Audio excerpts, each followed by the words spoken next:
Hi, welcome to Momdas Life Handmade. Today I'm going to share 3 nature-inspired decor DIYs which are also recycled crafts as a part of the Try It Tuesday challenge that is hosted monthly by Unicorn Dust Designs, and her co-host of the month is Christy Creates DIY.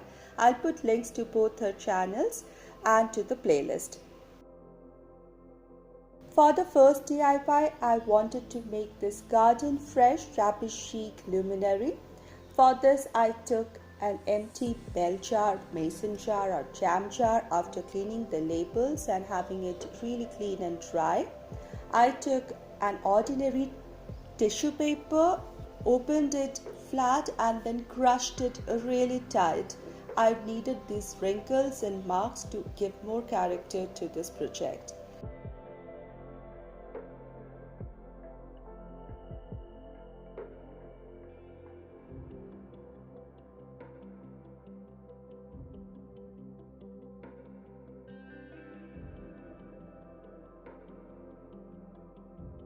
Then I took some decoupage glue or Mod Podge or diluted craft glue and applied it on the surface of the jar using a flat brush, and I just covered it entirely with this tissue paper, first on the flat cylindrical surfaces and then on the bottom and towards the neck. Whatever is extra, I'll just tear it off gently, making sure that all the visible surface of my jar is covered with this. This will create a beautiful look when the light comes out, and let this dry fully.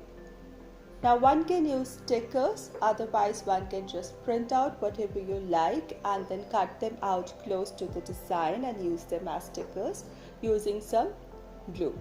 And I have this beautiful floral designs and some butterflies and bees that I'm going to use. First, I'm going to glue the floral designs evenly spread onto my jar, and in between this floral design, I'm going to paste first the butterflies and then the bees, covering the gaps in between and make an even distribution.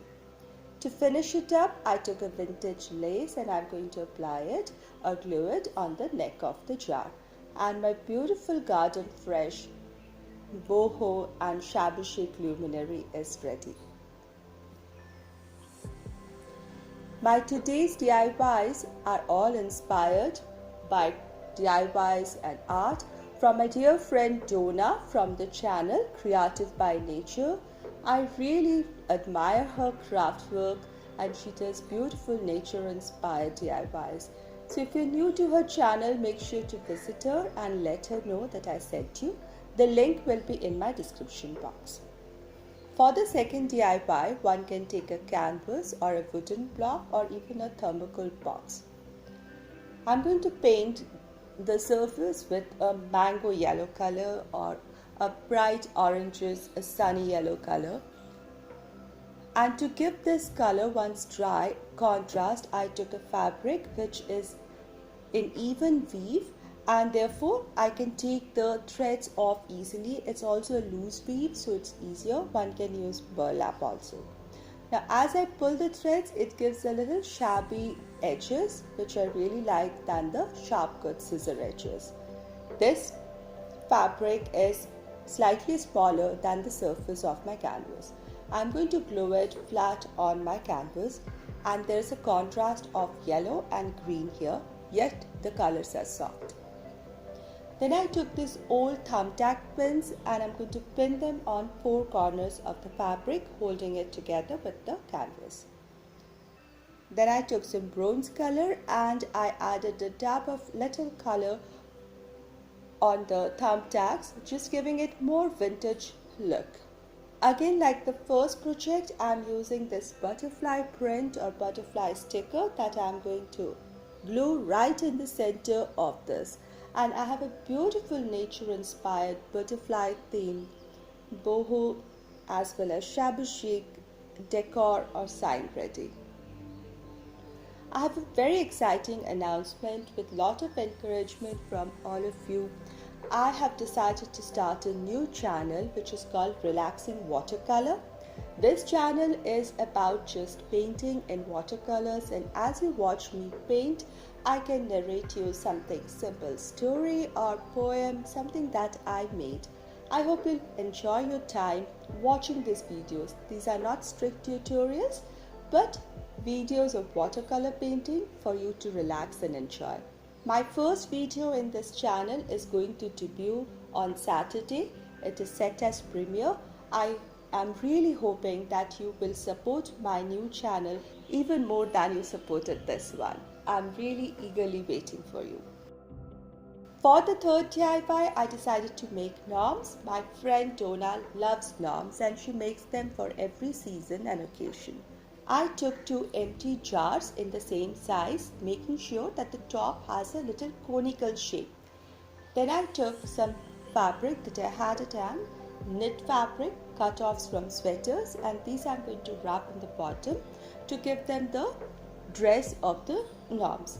Now I'm going to make Mr. and Mrs. Gnome, so I need to start with their hair.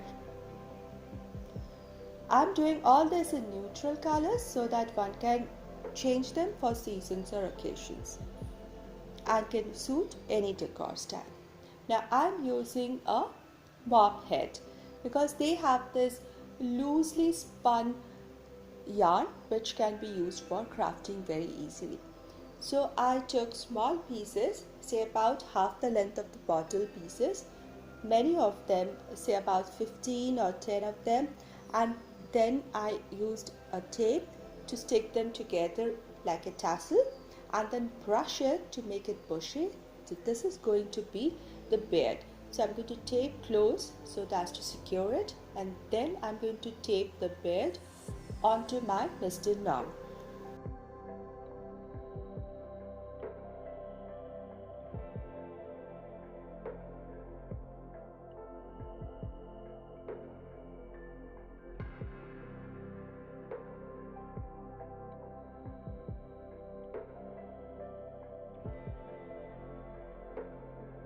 Now for the lady gnome, I want to make 2 plaits. So I took 3 strands of this yarn and taped them together and stuck them at a point and made a simple braid, and one can add rubber bands or similar colored thread to hold them, and then brush the bottom and neatly cut it.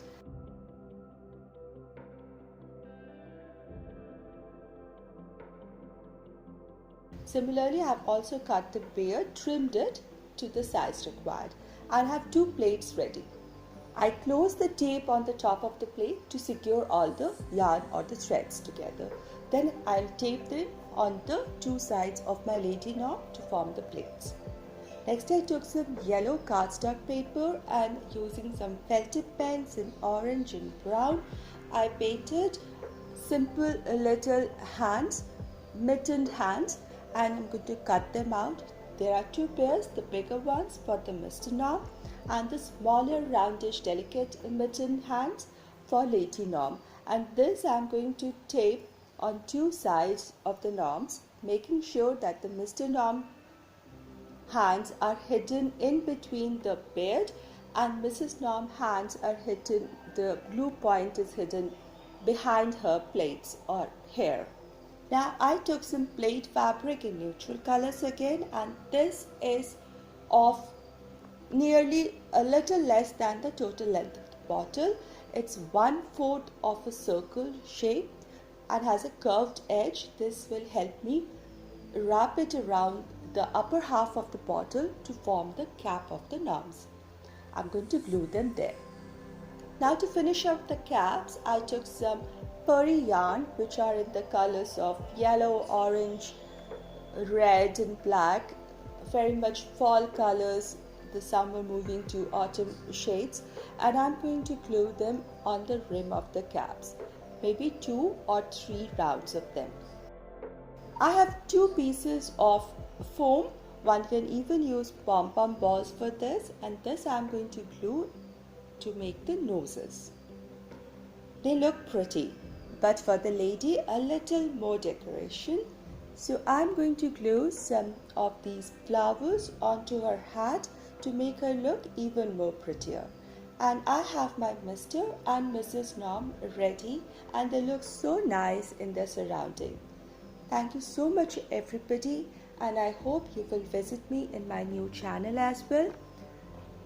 Thanks to the hostess for hosting this beautiful challenge, and my dear friend Donna for inspiring me.